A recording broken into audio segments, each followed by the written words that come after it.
Welcome back to Old School Sports and our Out of the Park Baseball 24 playthrough of the Buffalo Wings. We are exactly midway through the 2041 season here on July 1st, 2041. The Buffalo Wings at 51-30 have one of the best records in baseball, game and a half behind the Padres and the Guardians for the best record in baseball.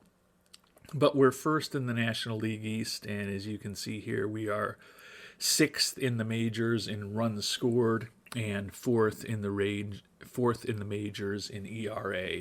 So it's been a pretty good season so far, and we've got a 4.5 game lead on the Marlins as July begins.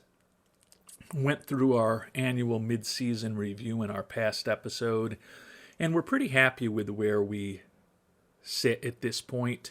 Don't feel like there are any big-time changes we need to make. Possibly looking for a better backup catcher is one thing that is on my radar. Had some opinions on this from YME943 in the last episode. And he, like I, like Jorge Berrios as a backup catcher. But I don't love Jorge Berrios as a backup catcher. Last year, Mitch Houlihan, who's our starter and is fragile physically, got injured late in the season and that ended up missing the playoffs. And without him, we lose not only a very good bat, he's hitting .332 this year with a 118 WRC plus, but he's also a well above average defensive catcher.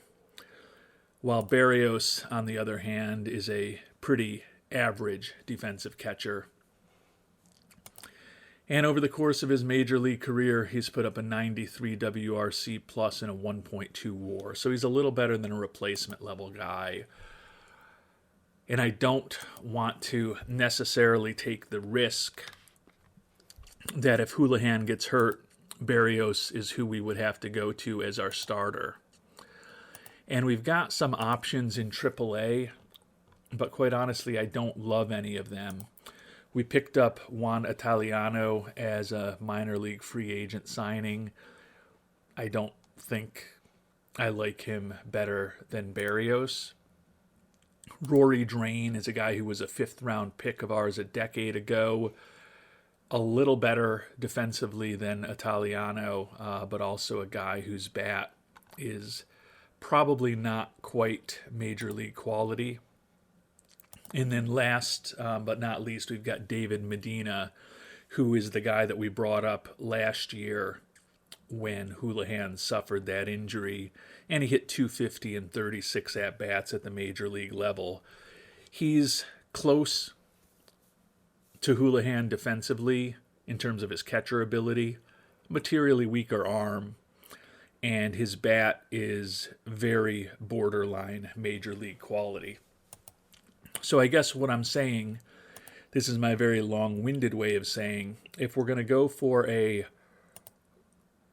better backup catcher than Berrios, it's probably going to be coming from outside of our organization. And I noted at the end of the last episode that as far as players who are on the trading block, the highest regarded catcher is our former catcher, Walt Miller. YME943 brought up the fair point that he's hitting horribly this year, like he hit horribly in his final season in Buffalo back in 2037. Why would I chase after him? Fair point. Good question. The reason I would think about it is that he defensively is better than any of the four catchers I've just talked about, with the exception of our starter, Houlihan. And although his offensive profile is not incredible, he still is a player over 2,500 plus major league at-bats, has put up a 104 WRC plus. He's having a real tough year this year. And to be fair, his career WRC plus is 94 in Buffalo, and it's 104 in Colorado, so he's benefiting from the hitter's park there. Interestingly, it was also 1:30 in Philadelphia very early in his career in another park that can be friendly to players with a bit of power like Miller has. So if we brought him back, we'd be bringing him to a place where over multiple seasons he was a bit below average in terms of his offensive production, but still think that given his really good catcher ability, it's something that we're at least going to think about. And we've simmed the first month of July, made it to the All-Star break with a 54-34 record. So as we prepare for the Midsummer Classic, our lead over the Marlins has shrunk to just 3.5 games. And with San Diego on a 7-game winning streak, we're now 5 games behind the Padres for the best record in baseball. And interestingly, we've got the worst record at 54-34 of any of the division leaders at this point. So seems like the leagues are a bit top-heavy so far in 2041. We'll take a look at the All-Star Game rosters. We haven't had a lot of luck despite some really good regular seasons over the last several years in terms of putting a lot of players on the All-Star team. Would hope that after 118 wins a year ago and a good start to this season, maybe the situation will be different. We will find out shortly. Pitching-wise, despite having one of the best pitching staffs in baseball, looks like we only have one all-star pitcher this year. Joe Scott, our closer, 5-3 with 19 saves, a 2.57 ERA, and 43 strikeouts over 35 innings. So the third all-star appearance for the two-time Mariano Rivera Award winner. We talked just shortly ago about what a good season Mitch Houlihan is having, and he is named an all-star for the first time this year. 326 batting average at the all-star break, along with very good defense, is the type of thing that will get you an all-star nod as a catcher. Doesn't look like we have any infielders named to the all-star team. So once again, Deshaun Seifu is not named. And then a couple outfielders this year, though. Luis Comadran, left fielder, who we picked up in a trade with San Francisco just over a year ago, performing much better in his second season, his first full season with the Buffalo Wings, hitting .285, 16 homers, 49 ribbies, 147 WRC plus for the left fielder. And then Ishmael Velasco, the rookie center fielder, hitting .313, 14 doubles, 17 homers, 11 stolen bases, 146 WRC plus. International free agent signing of ours from 2034 has been named to an all-star team as a rookie, and he will probably be in a good competition with his fellow teammate, our starting pitcher, Jim Lance, to be in the contention for National League Rookie of the Year this year. So 4 all-stars for us, just one pitcher. As we look at the stats here at the all-star break, we rank 4th in the National League in runs scored, 2nd in the National League in runs allowed. Our 54-34 record is 3 worse than Pythagorean expectations. But we've been a losing team for the last 5 weeks or so now, 13-14 in June, and off to a 3-4 start in July. So still going to be taking a look at the trade block of other teams and keeping an eye on injuries with our squad to determine whether we should perhaps be a little more aggressive in trying to bring on some talent to ensure that we not only make the playoffs this year for a 14th consecutive season, but hopefully we can last more than one series in the playoffs this year, which has become an unfortunate habit over the last 4 seasons since our last World Series title. And we've been playing a bit better over the last week and a half coming out of the All-Star break. 7-4 record since the All-Star break, although we did just drop 2 out of 3 in the Bronx to the Yankees. We've got 10 days now until the trade deadline, so getting to the point where we're going to really have to make some decisions. 4-game lead on the Marlins at this point at 61-38, and the other teams have come back to us a bit. We're 3 games behind the Padres and the Mariners now for the best record in baseball, and 2.5 behind the Guardians in that regard.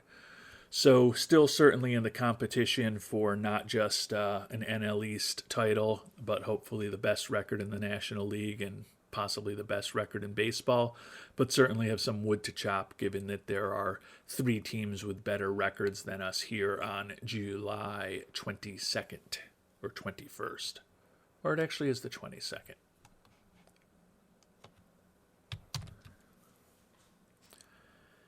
And I've taken a look at the catchers who are on the trade block, and honestly, I've tried looking at catchers who aren't on the trade block, and the prices for a huge upgrade to Berrios are prohibitive and or impossible. But when I look at our old friend Walt Miller and I compare him to Jorge Berrios, my expectation is that Miller is going to be a better offensive player. His gap power and home run power are both higher. His eye is not quite as good. But the other thing that I think about when I look at these 2 players is right now Berrios is in a platoon with Houlihan, playing only against left-handed pitching. And when I look at Miller against left-handed pitching, he's basically got the same type of differential over Berrios, where he's 10 points better gap power, 5 points better home run power, weaker eye, going to strike out a little bit more. But offensively, I don't think we're losing anything, and I think arguably we're gaining something. And then when I compare the 2 players defensively, Miller's 10 points better in terms of his catcher ability and 5 points better in terms of his catcher arm. So it's not a slam dunk move to potentially move on from Berrios to Miller by any stretch of the imagination. But I think it is something to consider, because if our fragile catching genius Houlihan ends up banged up again like he was a year ago, and because his batting average has actually dipped to 308 at this point post the All-Star game, I'd rather have someone better defensively to go out there every day than Berrios. So I'm leaning towards considering making this trade. The question is whether I include Berrios in it because Berrios is out of option years, or do I try to get greedy and maybe build a deal around somebody else and then try to squeeze Berrios down to AAA and hope that nobody will pick him up. We'll see what happens. And we've simmed ahead another week. We're 5 games up on the Marlins in the NL East, but we're 5 games behind the mighty Padres for the best record in the National League and the best record in baseball. So it's July 29th now. We've got 3 days now to figure out whether we're going to pull the trigger on a trade. It seems like there's a trade to be made to bring Miller back on board. Right now I'm leaning towards bringing him on board and potentially rolling the dice and trying to sneak Berrios back into AAA. Don't know whether that'll happen or not. May end up losing him for nothing. But I think I'd rather at least take that risk than include him in the trade and lose him no matter what. Especially because Colorado at 50-56, 20.5 games back, seems to be increasingly just wanting to get Miller's relatively large contract that expires at the end of this year off of the books. Taking a look at the league leaders here on July 29th, Deshaun Seifu with 49 steals, still leading the majors as he attempts to lead the National League for a 14th consecutive season. And Alexis Barajas, our ace, 13-1 this year with a 3.05 ERA. Those 13 wins is the most in the National League this year. And with 1 day to go until the trade deadline, we've got the framework of a trade for Miller in basically put together. I mean, we've been going back and forth with Miller for the last month of game time, so we kind of knew what it would take. We're going to send Luis Valenzuela, a very light-hitting but decent defensive shortstop, scouting discovery from back in 2035. Don't think he's got enough of a big bat to be a big part of our future for Miller, and we'll get the Rockies to retain 65% of his salary. It'll still cost us $1.7 million over the remainder of the year. But the urgency for this has increased, because if you've been looking closely, you see that Mitch Houlihan is in red there, and he's injured with a diagnosis pending as of 2 days ago. So given his fragility, I think there's a pretty good chance that he's going to end up on the IL. If it turns out that it's not a serious injury, what we'll try to do is sneak Berrios through waivers. But if it does end up being something where Houlihan ends up on the IL for any period of time, it will enable us to keep all three of these guys, at least for the time being. So we're going to go ahead and complete the trade, bring Miller on board. Fans are happy to have him around. We're going to go ahead and sim 1 more day. We're just going to have Miller kind of wait out in no man's land, being DFA'd here right now because we don't have a roster spot for him, since we want to figure out whether Houlihan is really going to be injured for an extended period of time or not. Either when we sim forward 1 more day to tomorrow, to right before the trade deadline, if we know what Houlihan's injury situation is, we'll put him on the IL. If he's not hurt, we will waive and DFA Berrios and see if we can sneak him back down to AAA. And if we're in the same situation we are today, where we don't know the extent of Houlihan's injury, then we'll have to get a little more creative. Although we technically do have 7 days, just because the trade deadline's tomorrow doesn't mean that we necessarily need to bring Miller up immediately. And we've made it to trade deadline day, still 5 games up on the Marlins in the NL East, still 5 games behind the Padres for the best record in baseball and the best record in the National League. And we are also still waiting to find out what's going to happen with Mitch Houlihan. Diagnosis has been pending since the 28th.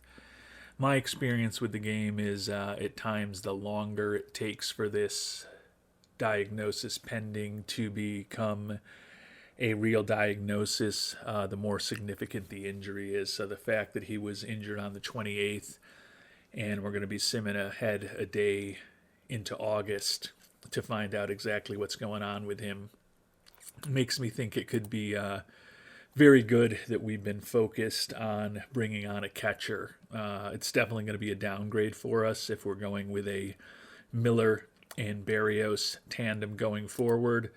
But I think that a Miller and Berrios tandem going forward is still better, particularly defensively, than the potential Berrios and Medina tandem that we would have been going with. So we're going to let Miller sit out, designated for assignment, 1 more day at least, until we find out what's going on with Mitch Houlihan.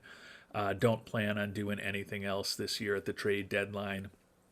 Really like the rest of our team, really like our pitching, and feel that with guys like Contreras and Ho-tailing in the minors, as well as some of the pretty good pitchers that we have in AAA as well. If we do have some injuries, we've got some pretty solid players to bring up, whether it's to fill a gap because of an injury or perhaps to come up in September when we can expand the rosters. And of course, as we flip over to August 1st, past the trade deadline, Mitch Houlihan diagnosed with a fractured ankle, out for 4 months. Don't really know why it took 4 days to figure out that he had a broken ankle. I think maybe we could invest a bit more in our doctor and physio staff if it took that long to figure it out. But unfortunately, it's going to be a second consecutive year where our excellent catcher is not available for the playoffs. 281 at-bats a year ago, 276 at-bats this year. This year, his season ended with a fractured ankle on July 28th. Taking a look back at his history, last year his season ended with a ruptured Achilles tendon on August 10th. So midsummer is not generally a very friendly time for Mitch Houlihan. Second straight year, his season is over. Will take a hit, certainly offensively, and even with Miller on board, a bit of a hit defensively. But as I said, I'm glad we're going to be going with Miller and Berrios rather than Berrios and Medina. So our focus on bringing a catcher on board hopefully will help us out a bit over these last couple months of the season, and then hopefully through a long postseason run. So only one in-season trade this year. Ended up bringing on board Walt Miller, who was our starting catcher several seasons ago, and he will be our starting catcher and hopefully helping carry us to a long postseason run here in 2041 before he potentially hits free agency. As of August 1st here, we are still 5 up on the Marlins in the NL East, and we've closed the gap to 4 on the Padres for the best record in baseball and the best record in the National League by virtue of us winning yesterday and the Padres losing yesterday. Hopefully bringing Mr. Miller back will be some good mojo for our team. He was on our second World Championship team in 2036, and hopefully, despite the fact that he really struggled in Colorado this year, he'll be able to provide more offensively than he has with the Colorado Rockies. And certainly think that at least with his defensive ability, it should help our pitching staff continue to be pretty productive. As of this point, we are first in the National League in runs allowed. We are fourth in the National League in runs scored.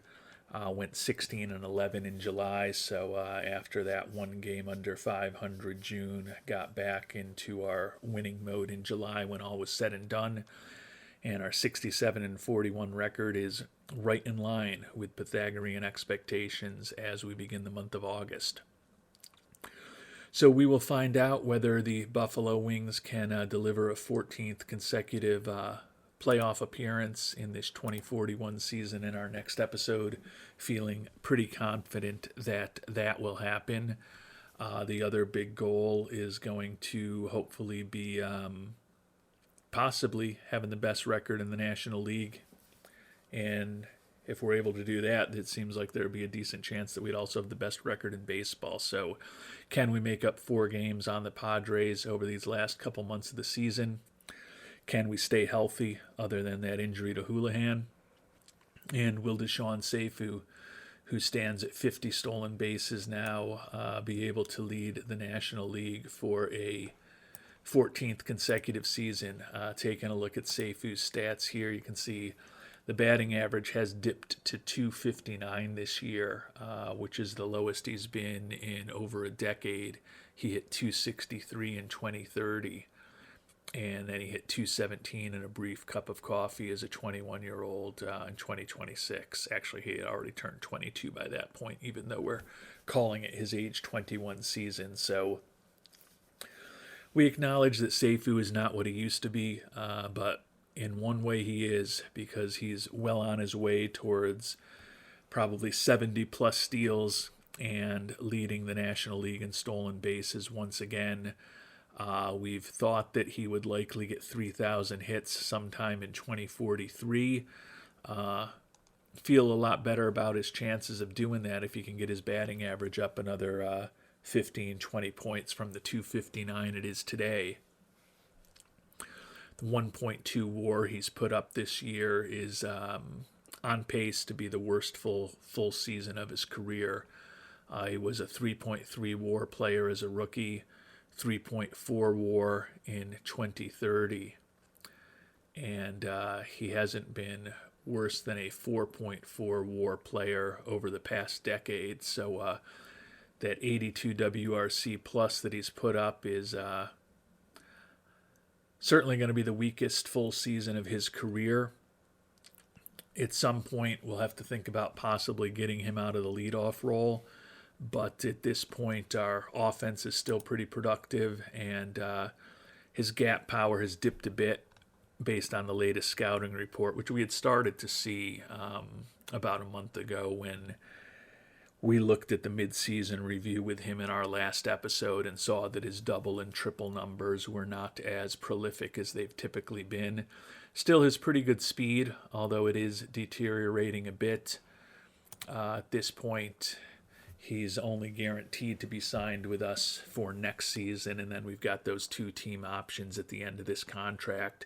But given what he's meant as a former number 1 overall pick and the heart and soul of this Buffalo Wings organization for a decade and a half at this point, we will likely do whatever we need to do to ensure that Seifu gets 3,000 hits in a Buffalo Wings uniform and hopefully finishes up his career in a Buffalo Wings uniform.